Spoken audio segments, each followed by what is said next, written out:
ഈ 2002 ആണ്ടിൽ നടന്ന കലാപത്തെക്കുറിച്ചുള്ള ഒരു ഡോക്യുമെൻ്ററി 2023 ആണ്ടിൽ വന്നുകൊണ്ട് എന്ത് വ്യത്യാസം ഉണ്ടാവും?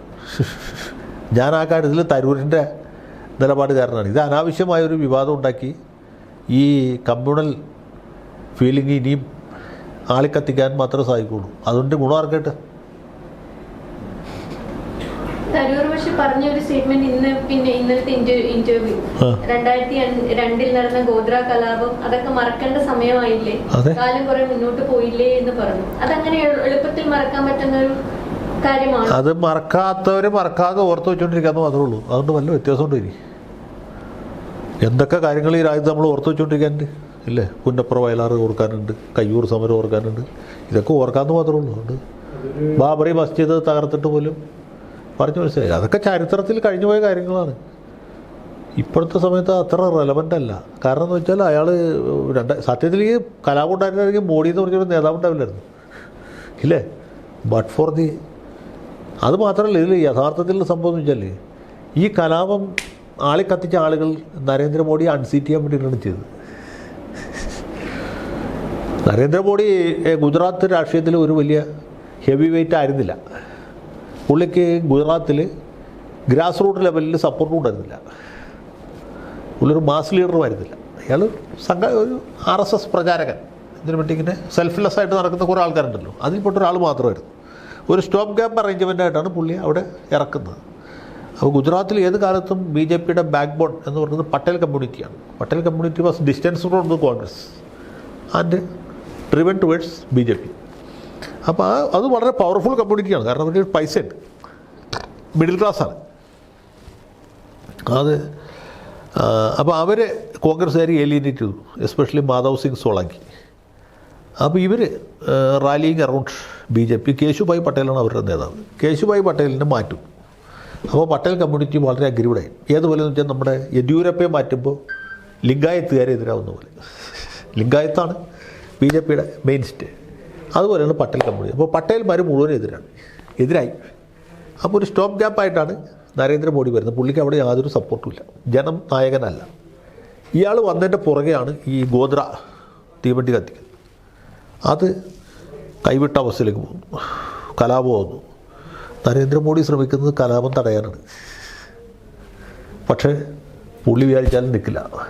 കാരണം പോലീസുകാർ കേൾക്കില്ല, നേതാക്കന്മാർ കേൾക്കില്ല, മന്ത്രിസഭയിലെ മെമ്പർമാർ തന്നെ നടന്ന് കലാപം കത്തിക്കുകയാണ്. ഇതിൻ്റെ പ്രധാന ആസൂത്രകൻ പ്രവീൺ ഭായ് തൊഗാഡിയ ആയിരുന്നു. തൊഗാഡിയ പട്ടേൽ കമ്മ്യൂണിറ്റിയിൽപ്പെട്ട ആളാണ്. അയാൾ ആഗ്രഹിച്ചത് ഇവനെ അൺസീറ്റ് ചെയ്യാമെന്നാണ്. VHPക്കാരാണ് നടത്തിയത്, ഇവൻ RSS അല്ല. വിശ്വ ഹിന്ദു പരിഷത്തിൻ്റെ അനിഷേധ്യ നേതാവ് പ്രവീൺ തൊഗാഡിയാണ്. ഇവർ ഇത് കത്തിക്കുകയും വലിയ പ്രശ്നമായിരിക്കും. സാധാരണ ഈ കലാപങ്ങളൊക്കെ നാട്ടുമ്പുറങ്ങളിൽ ഈ പട്ടണങ്ങളിലാണ് നടക്കുന്നത്. ഇത് ഗ്രാമങ്ങളിലേക്ക് പടർന്നു പിടിച്ചു.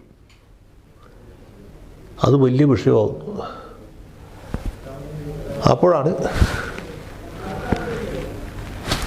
ഈ പ്രശ്നം ഉണ്ടാകുന്നത്. അപ്പോൾ നരേന്ദ്രമോദിയെ മാറ്റും എല്ലാവരും വിചാരിച്ചു, ഇവരടക്കം വിചാരിച്ചു. അമർ ചെയ്യാനാണ് ശ്രമിച്ചല്ല ആഗ്രഹിച്ചത്. ആഗ്രഹിക്കാനേ പറ്റുള്ളൂ, ശ്രമിക്കാൻ പറ്റില്ല. കാരണം പുള്ളി പിടിക്കാൻ നിൽക്കില്ല, പോലീസുകാർ കേൾക്കില്ല, ആരും കേൾക്കില്ല. ഒരു മാസ് ഹിസ്റ്റീരിയ എന്ന് പറഞ്ഞ അവസ്ഥയിലേക്ക് പോയിരുന്നു ഒന്നാമത്, ബിക്കോസ് ഓഫ് ദി ഗോദ്ര ഇത്. അല്ല പിന്നെ അത്ര ഒരു ഉൾക്കാഴ്ചയുള്ള ഒരു ഭരണാധികാരി ആയിരിക്കണം. ഇത് ഒട്ടും കലാപം ഉണ്ടാവാണ്ടിരിക്കുകയാണ്. ഇത് അങ്ങനെയൊന്നും തടയാൻ പറ്റുന്ന സാഹചര്യമല്ല. പിന്നെ ഈ ഗുജറാത്തൊക്കെ പറഞ്ഞാൽ നിരന്തരമായിട്ട് കലാപങ്ങൾ നടന്നുകൊണ്ടിരിക്കുന്ന ഒരു സ്ഥലമാണ്. 69 കലാപത്തിൽ അവിടെ അഹമ്മദാബാദിൽ മാത്രമേ ഇതിൽ 2000 ആൾ മരിച്ചു. മനസ്സിലായില്ലേ? ഈ മൊത്തം ഇത്തവണത്തെ ഈ നിങ്ങൾ പറഞ്ഞ ഗുജറാത്തിനേക്കാളൊക്കെ കൂടുതൽ ആൾക്കാർ അഹമ്മദാബാദിൽ മാത്രം മരിച്ചു. അതാണ് അതിൻ്റെ അവിടുത്തെ ഒരു സാഹചര്യം. അതാണ്. മാത്രമല്ല 84, 85 സ്ഥിരം ഇങ്ങനെയുള്ള സംഗതികൾ നടന്നുകൊണ്ടിരിക്കുകയാണ്. അങ്ങനെയാണ് 2002 ഇതുണ്ടാകുന്നത്. പക്ഷേ അന്ന് ഇയാളെ അവിടെ ആ ഗോവയിൽ നടന്ന മീറ്റിങ്ങിൽ പുള്ളിയെ പുറത്താക്കിയിരുന്നെങ്കിൽ കഴിഞ്ഞാൽ. പക്ഷെ അവിടെ പുള്ളിക്ക് ഒരു ലൈഫ് കൊടുത്തു. അതാണ് അതിൻ്റെ ടേൺ. അപ്പോൾ ഇയാളെന്താ ചോദിച്ചാൽ ഇത് മുഴുവനും പുള്ളിയുടെ കഴിവുകൊണ്ടാണ് ഈ കലാപം നടന്നത് എന്ന് പറഞ്ഞാൽ അതിൻ്റെ ഉത്തരവാദിത്വം പുള്ളി ഏറ്റെടുത്തു. To every action there is equal and opposite reaction എന്ന രീതിയിൽ ഈ കലാപം നടത്തിയത് പുള്ളിയെ പുറത്താക്കാനാണെങ്കിലും ഒരിക്കൽ പുള്ളി പുറത്താകാതെ വന്നപ്പോൾ പുള്ളി അതിൻ്റെ മുമ്പിൽ കയറിയുന്നുണ്ട്. ഈ ചാർലി ചാപ്ലിൻ്റെ സിനിമയിൽ മറ്റേ ഇത് കാണിക്കണ പോലെ പുള്ളി ഫ്രണ്ടിൽ കയറിയുന്നുണ്ട്. ഇതിൻ്റെ നേതാവായി. അതിൻ്റെ ഉത്തരവാദിത്തം പുള്ളി ഏറ്റെടുത്തു. ഹം 5 ഹമാര 50 എന്നൊക്കെ പറഞ്ഞ് പിന്നെ ലിങ്ഡോക്കെതിരായിട്ടുള്ള വലിയ പ്രസ്താവന നടത്തി നിയമസഭ പിരിച്ചുവിട്ട് ഇലക്ഷൻ നടത്തുക. അവിടെ നിന്നാണ് പുള്ളി പിടിച്ചു കയറി. അല്ലായിരുന്നെങ്കിൽ സുരേഷ് മേത്ത അല്ലെങ്കിൽ ചബിൽ ദാസ് മേത്ത എന്നൊക്കെ പറഞ്ഞ പോലത്തെ ഒരു വെറും ഗുജറാത്തിൻ്റെ ചരിത്രത്തിൽ ആരും ഓർക്കാത്ത ഒരു മുഖ്യമന്ത്രിയായിട്ട് പോയത്. ഈ BBC ഡോക്യുമെന്ററി എന്ന് പറയുന്നത് യഥാർത്ഥത്തിൽ നരേന്ദ്രമോദിയെ മോശമാക്കി ചിത്രീകരിക്കാൻ വേണ്ടിയുള്ളതായിരുന്നു. അല്ല, BBC ഡോക്യുമെൻ്ററി എന്ന് പറയുന്നത് ഒരു ഹിസ്റ്റോറിക്കൽ പെർസ്പെക്റ്റീവ് എന്ന രീതിയിൽ ഒരു സാധനം ചെയ്യുന്നു. അവർക്ക് എന്തോടെ ചെയ്യാമല്ലോ. ഞാൻ പറഞ്ഞത് പുള്ളിയെ നന്നാക്കാൻ വേണ്ടിയിട്ടാണെങ്കിലും നശിപ്പിക്കാൻ വേണ്ടിയിട്ടാണെങ്കിലും അല്ല, ഞാൻ ഈ പറഞ്ഞ രീതിയിലുള്ള ഉള്ളുകളി ഒരുപക്ഷെ അവർക്ക് ഗുജറാത്ത് പൊളിറ്റിക്സിൻ്റെ ഈ നൂലാമാലകൾ ഒരുപക്ഷെ ആളുകൾ മനസ്സിലാക്കിക്കൊള്ളുന്നില്ലല്ലോ. യഥാർത്ഥ സംബന്ധിച്ച് പട്ടേൽ കമ്മ്യൂണിറ്റിയുമായിട്ട് ഇയാളുടെ ഡിസ്റ്റൻസ് ചെയ്തു എന്നുള്ളതാണ്. എല്ലാ തെരഞ്ഞെടുപ്പിലും പട്ടേൽമാർ പുള്ളിയെ തോൽപ്പിക്കാൻ നോക്കും. ഇയാൾ പക്ഷേ ഈ ഹിന്ദുത്വ കാർഡ് ഭീകരമായിട്ട് ഉപയോഗിച്ച് അതിനെയും മറികടക്കുകയാണ് ചെയ്തത്.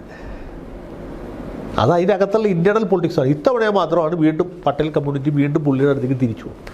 കാരണം കേശുഭായ് പട്ടേൽ മരിച്ചു, തൊഗാഡിയ തീരെ വയ്യാത്ത അവസ്ഥയിൽ. അങ്ങനെ പട്ടേൽമാരുടെ മറ്റേ ലീഡർഷിപ്പ് പോയി. പിന്നെ വേറൊരു പയ്യനുണ്ടായിരുന്നല്ലോ, അവനടക്കം ഹാർദിക് പട്ടേലടക്കം തിരിച്ചിതിലേക്ക് വന്നു. അങ്ങനെ പിന്നെ ഒരു പട്ടേലിനെ തന്നെ മുഖ്യമന്ത്രിയാക്കി. ഇനിയിപ്പോൾ പട്ടേൽമാർ പിടിച്ചാലും കിട്ടാത്ത ലെവലിലേക്ക് നരേന്ദ്രമോദി എത്തി. ഇതാണ് അതിനകത്തുള്ള സംഗതി. അപ്പോൾ അത് ചിലപ്പോൾ ഞാനീ പറഞ്ഞില്ല, ഇൻറ്റേർണൽ പൊളിറ്റിക്സ് BBC-ക്ക് അത്ര വിഷയമില്ല. അത് നോക്കുമ്പോൾ കലാപം നടക്കും. പിന്നെ ഈ മുമ്പ് നടന്ന ഇപ്പോൾ ബഗൽപൂർ ലഹള അല്ലെങ്കിൽ അഹമ്മദാബാദ്, മൊറാദാബാദ് എന്നൊക്കെ പറഞ്ഞതിനെ അപേക്ഷിച്ച് ഇതിൻ്റെ ഒരു വ്യത്യാസം വെച്ച് ഇത് കംപ്ലീറ്റ് ടെലിവിഷൻ ചാനലിൽ കണ്ട ഒരു സംഭവമാണ്. ഇതാണ് ആദ്യമായിട്ട് ഈ ദൃശ്യമാധ്യമത്തിൽ പതിഞ്ഞ ലഹള എന്നുള്ളത്. അത് ഗുജറാത്തിൻ്റെ ഒരു പ്രത്യേകത. അതിന് മുമ്പ് ഒരിക്കലും അതിൻ്റെ ഒരു സൗകര്യം ഉണ്ടായിരുന്നില്ല. അനിൽ ആൻ്റണി പറഞ്ഞത് വസ്തുതയല്ല. കാരണം ഇത് രാജ്യത്തിൻ്റെ പരമാധികാരത്തെ വെല്ലുവിളിക്കുന്നവർ എന്താ കഥയുള്ള എന്താ പരമാധികാരമൊന്നുമില്ല. ബ്രിട്ടനിലിരിക്കുന്ന ഒരു കൂട്ടർ BBC ഒരു അറിയപ്പെടുന്ന ചാനലാണ് CNN എന്നൊക്കെ പറഞ്ഞ പോലെ അവരുടെ കയ്യിലുള്ള മെറ്റീരിയൽ വെച്ചിട്ട് ഒരു ഡോക്യുമെൻ്ററി ചെയ്യും. അതിപ്പോൾ രാജ്യം ഭരിക്കുന്ന പാർട്ടിക്ക് അരോചകമായിട്ട് തോന്നുന്നുണ്ടാകും. പക്ഷെ അതിനിപ്പോൾ എന്താ വ്യത്യാസം? അവരങ്ങനെ ചെയ്യുന്നു. ഒന്നും അങ്ങനെ വിചാരിക്കേണ്ട. BBC എന്നല്ല ഒന്നിനെയും നമുക്ക് ആ രീതിയിൽ കാണേണ്ട ആവശ്യമില്ല. മാത്രമല്ല ഇതേ കാര്യങ്ങൾ തന്നെ എത്ര കൊല്ലമായിട്ട് NDTV-ലൊക്കെ നമ്മൾ അന്ന് തന്നെ കണ്ടതല്ലേ. നമ്മൾ ഈ വേൾഡ് ട്രേഡ് സെൻറ്റർ തകർന്നു വീഴുന്ന പോലെ ഇതും കണ്ടതാണ്. ഈ ലഹള നടത്തുന്നതും ഒരു ശൂലം പിടിച്ചുകൊണ്ട് വരുന്നതും കത്തിക്കുന്നതും വെട്ടുന്നതും ഒക്കെ അന്ന് തന്നെ കണ്ടതാണ്. ഇപ്പോൾ അതിൽ പുതുമയൊന്നുമില്ല. Nothing new.